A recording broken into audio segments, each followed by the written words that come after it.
three of us have had this fascination with leadership, and though we come from very different backgrounds, it's the thing that we all share in common is this passion for what it means to be a leader and to become a leader. And of course, in today's world, it's a little more complicated than maybe it was a few generations ago. So Lisa, tell us a little bit about your journey and what role thinking about and developing leaders plays in your business. Okay. I started off in the banking industry, as you know, and I was inspired about leadership because I had such bad leadership when I was in banking. And this was for real. There was management, and it was basically command and control style, and it wasn't anything that made employees feel really good or motivating for people to feel like they were developing. And so it became very much of a hobby, actually, of what does it take to be a good leader. And for you, it started by understanding what was a bad leader. Exactly. So they were great teachers. Exactly. They were great teachers. They were great teachers. Yeah. And how about you, Reggie? You were born in India. You grew up in Hong Kong. And you came to the U.S. to go to college. That's right. So at what point did you start thinking about leadership? Actually, when I was first put into that leadership role, without any background, any training, I was just thrust into this new role. And all of a sudden, I had a team reporting to me, and they were looking at me for something. And over time, I realized that that something was leadership. And do you think that that was a unique experience for you? Or with the businesses you work with and the leaders you work with, is that the way a lot of them start, where all of a sudden they've got a job and now they have to figure out how to do it? I think so. I think organizations typically don't think about this as part of their strategy. They think that leaders are born, or when you put them into that role, they all of a sudden somehow magically get the skills to become a leader. But many a time, as Lisa said, it's about baptism by fire. And if we had a program, a tool, or some kind of a process for us to learn to become leaders, I think it would change the world. Yeah. I was just going to say that in my era, growing up in banking, you would promote the best banker into a managerial position. Had nothing to do with whether the person had any managerial or leadership skills, but that was why there was so much bad management and bad leadership that took place. And so learning more about leadership, as you're saying, Ranjit, to have a program that really covers all of these things is essential in order to really round out those experiences. And that's why I think, Ron, the Complete Leader is so exciting, because it is holistic, and the program itself happens over a long period of time so people can practice and absorb. It's very exciting. Yeah, so we'll get back to that in a moment. You've got me thinking about my own experience. And I think in my early days, I think leadership was just assumed. And any kind of leadership development I was looking for was more desperational. It's like, I'm a terrible time manager. I got to go figure out how to manage myself. Or I've got conflict with these people. I got to figure out how to get rid of this conflict so that we can be productive. And it seems that early on it was really driven by my frustrations over, I can see now they were my leadership gaps. But at some point I began to recognize, wow, this is a noble thing. This is an aspirational opportunity, that leadership is an opportunity to make a contribution in the world around us that has almost a ripple effect that you can't stop. And so I'm wondering if you had those kinds of experiences as well. You told me that you told us that you started with, all of a sudden I'm a leader and people are expecting things, I got to figure it out. Did you go through that transition where all of a sudden it had a certain nobility to it, or are you? No, absolutely. It is about nobility, but it's also about learning a skill. Learning about leadership is a skill. It's actually multiple skills. Yeah. But having someone who's already a good leader teaching you and showing you the ropes, it would be the best way to start. I don't think anyone should be left on their own to figure things out, make a lot of mistakes, and while doing that, hurt people, and people are leaving organizations because of their poor manager or poor leader. I think if it was more purposeful, more intentional, I think the world would be a little bit different, and companies could do a lot better for their people. Yeah, so it's not so much trial and error, but there's an intentional pathway to success.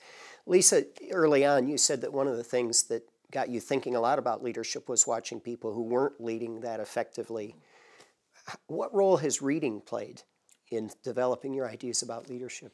has played a big role, and the other thing that has played a big role is modeling leaders who are successful. So, but reading, unfortunately, I did not have good leaders as role models, and therefore reading made a big difference to me in terms of being able to go up the leadership curve and be more effective. It was, frankly, I was self-taught in a lot of respects. Yeah, yeah. And I want to get to the complete leader in a moment, but you're a woman. And in this society, although we have a lot more women in significant leadership positions than we ever have before, it's been an uphill climb. So how has that affected you in the way that you've perceived that other people receive your leadership, respond to your leadership, create opportunities for you for leadership?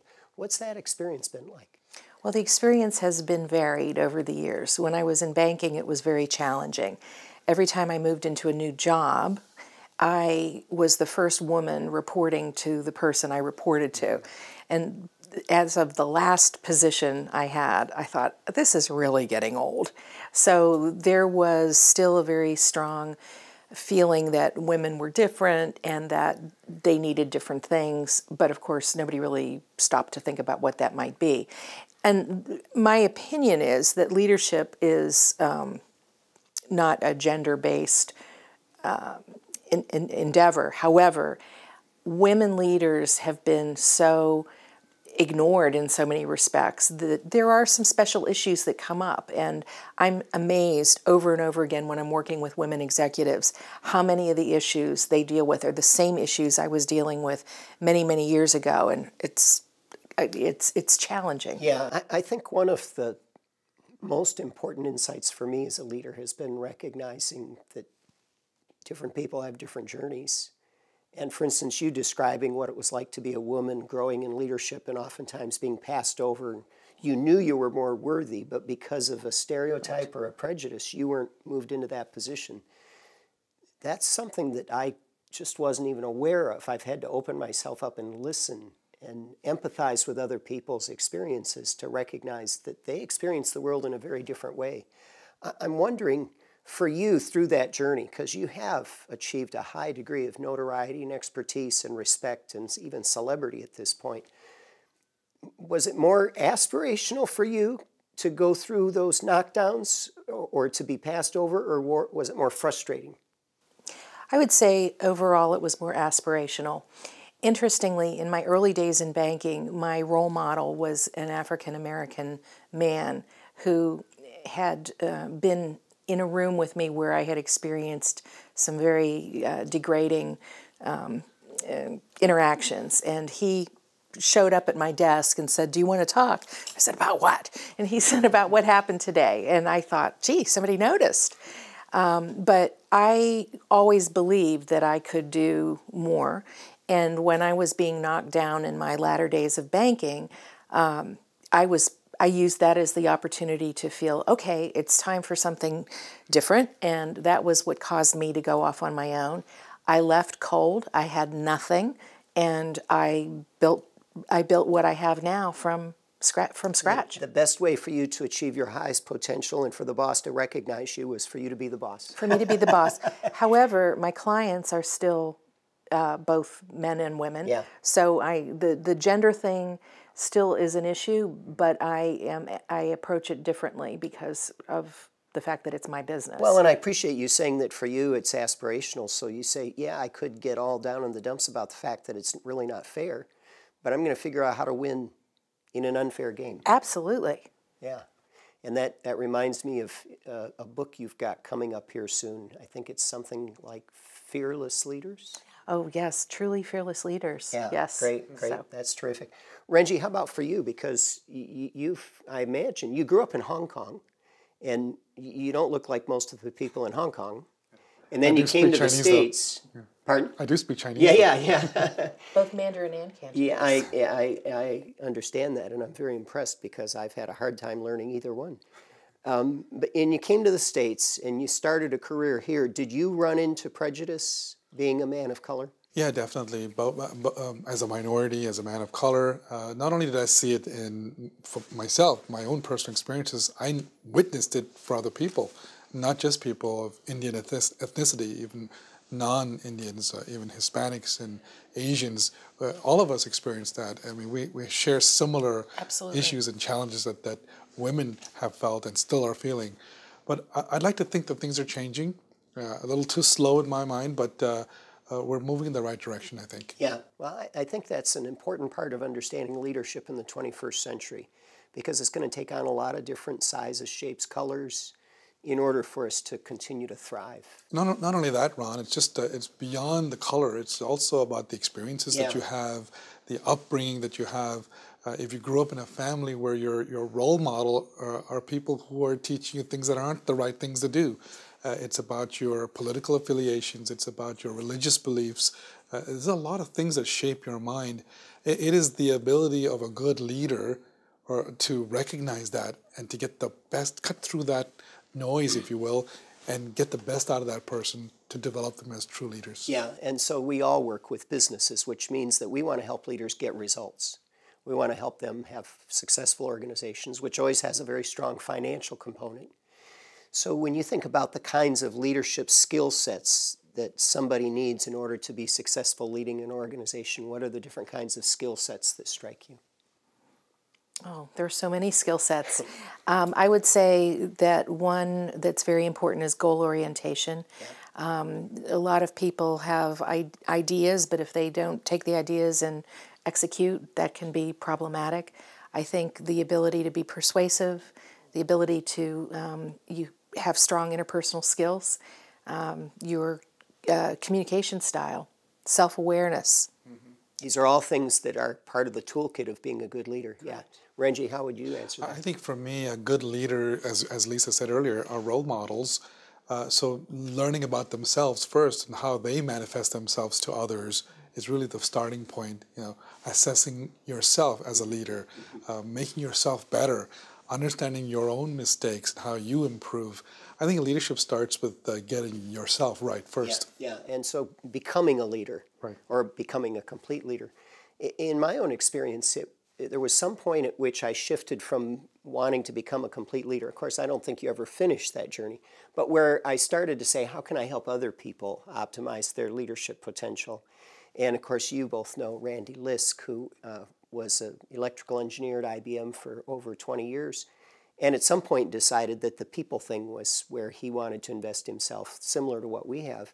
And several years ago, Randy and I started to have this conversation about how could we capture a lot of the things that we do in our executive coaching work to create some kind of a curriculum or some type of a context or a model that could grow beyond our executive coaching practice. And as you know, after several years, that eventually became the book, The Complete Leader. And tongue-in-cheek, our subtitle is Everything You Need to Know to Become a High-Performing Leader. Of course, we don't really presume that we can teach everything you need to know, but we were saying that there are a lot of different dimensions, a lot of different aspects of becoming a complete leader, and we wanted to try to capture what we thought were some universal skills or principles that would work for everybody. And I know you've both used that book and the program that we've built around it in varying ways. So I'm curious about your own observations about the skills that are outlined in that book, which they fall into these four categories: leaders thinking clearly, and leaders getting things done, and leaders leading others, and then leaders being authentic and continuing to grow. So what has it meant for you? Start with you, Renshi. Yeah, there's so many elements there to talk about. I think when you say you're a leader, that's the first step. You recognize yourself as a leader, but to your point, Ron, you still have to perform. Yeah. And performing is performing in the arena of a workplace where you have people with all kinds of backgrounds and all kinds of experiences and age levels. So how do you get the best out of the other person or the other persons that you're interacting with? Leading others, evaluating others, coaching others, empathizing with others, identifying how the other person can fit in best, what jobs that they might fit in best, what their future looks like in terms of a career progression, coaching, and developing, to me, are the hallmarks of great leadership. Yeah. How about for you, Lisa? You've had a chance to read the Complete Leader book and use some of the things in it. How would you describe it to somebody who is asking you, about developing their leadership skills? I would describe it starting with the 4 areas that you mentioned a minute ago, and about how you can take this in small bites. I like to think of the components of the complete leader as little snacks. So you don't have to memorize and master everything all at once, but you can take these little pieces that add together and help you on the path of becoming the complete leader. And where you start is where you need the most.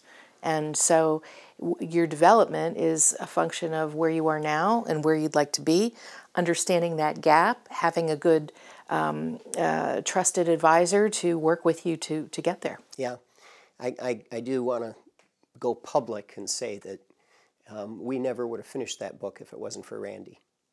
He just was a phenomenal partner to work with, and we learned so much by sharing our experiences with each other and letting the book actually be an expression of our relationship instead of just each doing our assignments and getting it done. And part of what I was reminded of in the process of creating the book is that in the 21st century, leadership is never solo. That's right. It's always about relationships, and in many ways, the relationship between people is more important than the individual leader, because that's Ron, where the real work is. I would even go further, Ron, and say that it used to be we were coached as leaders to work on our weaknesses. Things like, you need to improve this, therefore go take this course, or let me send you to this program. I think today it's more about working on our strengths. What are you good at? And enhance that, continuing to make that better, but recognizing your shortcomings and finding other means to minimize your weaknesses, but maximizing your strengths. Yeah, and all 3 of us have used reports, talent profiling reports from TTI Success Insights, which has been around for over 30 years. And what role do those reports play in the work that you do with leaders, Lisa? Those reports create an objective foundation because we are not taking these assessments, and the leaders we work with take the assessments.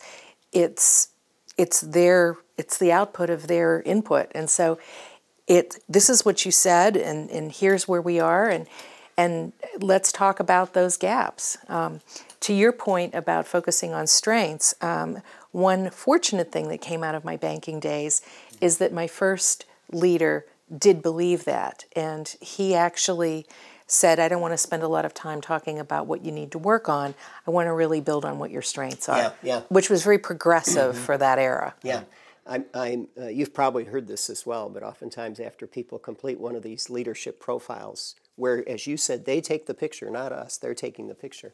One of their first comments is, when did you talk to my mother? Right. In reality, we say, well, you're the one who took the picture. Right.